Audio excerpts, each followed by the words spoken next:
साहिल, ओ साहिल,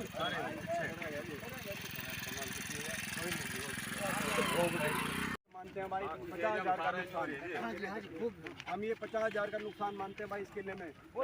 रामानंद जी video बनाओ, तैयार हुई, खराब हो गई, तैयार हुई। और सुनो ये शिव, सुनो ये जो फसल का नुकसान है वो मेरा है, इसमें सब कुछ लाग लिया था। बिल्कुल सब कुछ खाद बीज ये वो ये चेक किया जाए, इसमें सब कुछ लग लिया था। मुआवजा उसके हिसाब से ज़्यादा है, ज़्यादा रिक्वायरमेंट। अगली फसल भी ना बोए जी और ये कपास देखो ये पप्पू, ये कपास देखो कितनी तगड़ी कपास थी। पप्पू आजा, पूरे गांव में है जहां पप्पू एरिया टिपा है, बरसात जल भराव के जो कई गांव हैं, झज्जर विधानसभा क्षेत्र और दादरी विधानसभा क्षेत्र, ये अंतिम जो पॉइंट है दादरी विधानसभा। बोलिए। और बड़ा व्यापक जल भराव और बाढ़ जैसी स्थिति आई, लेकिन जो ये वोट चोरी से बनी हुई सरकार असंवेदनशील सरकार भी साबित हुई। जनता के सुख दुख से इसका कोई लेना देना नहीं निकला। पहले तो इन्होंने तैयारी नहीं करी, जो ड्रेन्स की जो सफाई करनी चाहिए थी। मुख्यमंत्री जी ने फ्लड कंट्रोल बोर्ड की बैठक भी नहीं ली।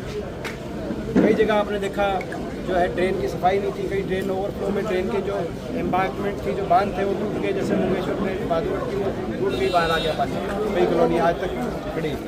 तो ऐसी स्थिति बनी है। और दूसरी बात, पहले तैयारी नहीं, और उसके बाद जब सहायता करनी थी, प्रशासन को युद्ध स्तर पे कमेटी बनानी चाहिए, जिला स्तर पे भी, प्रदेश स्तर पे मुख्यमंत्री जी खुद उस कमेटी को मॉनिटर करते और डे बाय डे कैसे जल का स्तर नीचे लाया जाए उसकी सारी कार्रवाई प्रशासन को युद्ध स्तर पे करनी चाहिए थी। उसमें सरकार विफल, और जो मदद करनी चाहिए थी उसमें विफल। क्योंकि मदद में आपने देखा हरियाणा में 7,000 से लेके 15,000 घोषित किया। हमेशा जब कांग्रेस की सरकार थी हरियाणा में तो देश में सबसे ज़्यादा और पंजाब से दुगना मुआवजा प्रति एकड़ हरियाणा में दिया जाता। अब पंजाब में तो पंजाब का मुख्यमंत्री कह रहे हैं 20,000 मिनिमम मुआवजा देंगे, हरियाणा में मुख्यमंत्री कह रहे हैं 7,000 मिनिमम मुआवजा। फसल वही होती है पंजाब और हरियाणा में, इतना बड़ा फर्क। पंजाब में 20,000, हरियाणा में मिनिमम 7,000। तो ये कहीं ना कहीं इनकी नीति और नीयत कैसी है आप अंदाज़ा लगाओ। लोग ये सोचते थे कि भाई ये डबल इंजन है, ये कहते थे कि डबल इंजन है, पंजाब में तो एक ही इंजन होगा, यहाँ डबल इंजन है दिल्ली चंडीगढ़। लेकिन वो ये देखा कि चंडीगढ़ वाला इंजन हरियाणा के लोगों के खिलाफ फिट पाया। कांग्रेस के चंडीगढ़ वाला इंजन इनके लोगों के काम नहीं आया। काम गया तो पंजाब से ज़्यादा मुआवजा दिलवा। सर, मध्य प्रदेश में केंद्रीय मंत्री कृषि मंत्री शिवराज चौहान जी के काफिले को कांग्रेस विधायक ने रुकवा दिया खाद की किल्लत को लेकर के। चलो तो कहते हैं मध्य प्रदेश की बात है तो मध्य प्रदेश वाले बताएंगे क्या स्थिति है। अब ये चौटाला का बाकी खाद की किल्लत तो पूरे देश में ही है। वो तो हरियाणा वाले शरीफ है जी, किसी के काफिले को नहीं रुकवा रहे। नहीं तो खाद की किल्लत में क्या कमी हरियाणा में की नहीं।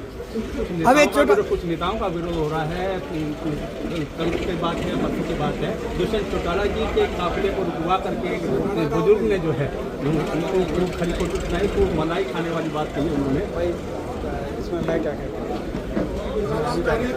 नेपाल में जो हिंसा हुई है सर, ऐसा बनने अच्छा हाँ ये भाई हमने ये कह दिया भाई पूरे प्रदेश में। ये केवल आप ये मत समझना मैं केवल यहाँ पे समस्तीपुर में कह रहा हूँ, क्या नीमली या पूरे प्रदेश में कांग्रेस के जितने हमारे विधायक हैं, जितने हमारे कार्यकर्ता हैं, जहाँ भी मकानों की क्षति हुई है हम अपना सर्वे कराएंगे। हर मकान का मालिक जिसका मकान में नुकसान हुआ है वो एप्लीकेशन लिखे, अपने कांग्रेस के विधायक को दे, स्थानीय सांसद को दे, नुमाइंदे को दे, सर्वे कराएंगे और अपनी फ़ोटो लगाए। और जो है उन सारे मकानों को हम मुआवजा दिलवाने का काम कराएंगे।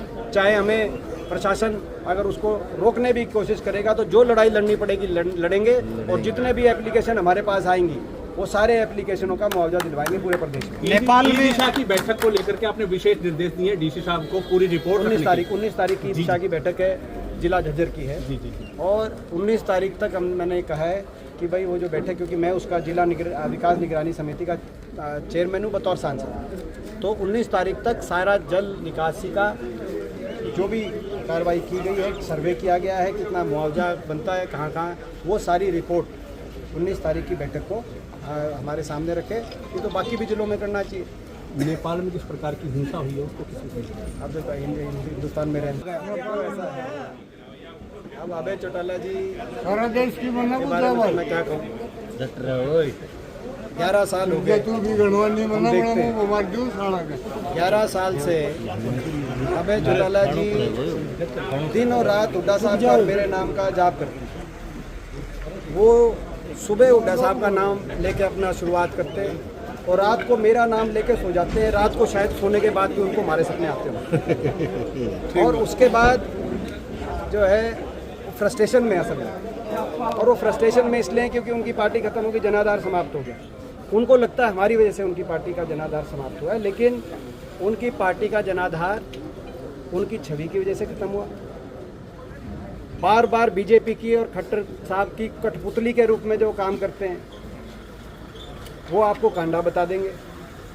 तो कांडा का बयान आया था कि खट्टर साहब ने कहा कि चाहे कुछ लगाना पड़े अभय के लड़के को जिताइए, अभय को जिताइए। वो क्यों बताया, वो किया था।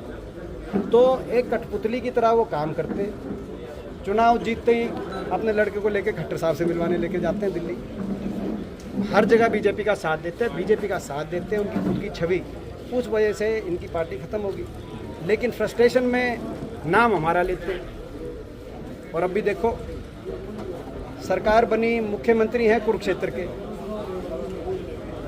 सुपर मुख्यमंत्री जिनके हाथ में डोर है खट्टर साहब वो करनाल के। ये कह रहे हैं बीजेपी को हटाएंगे, लेकिन रैली करें रोहतक में। रोहतक में तो बीजेपी हटाई है, एक भी सीट नहीं है बीजेपी की। तो किसकी कठपुतली और किसके इशारे पे रोहतक में रैली कर रहे हैं पूरे प्रदेश को पता है। और इन्हीं कारनामों की वजह से इनकी पार्टी खत्म हुई है।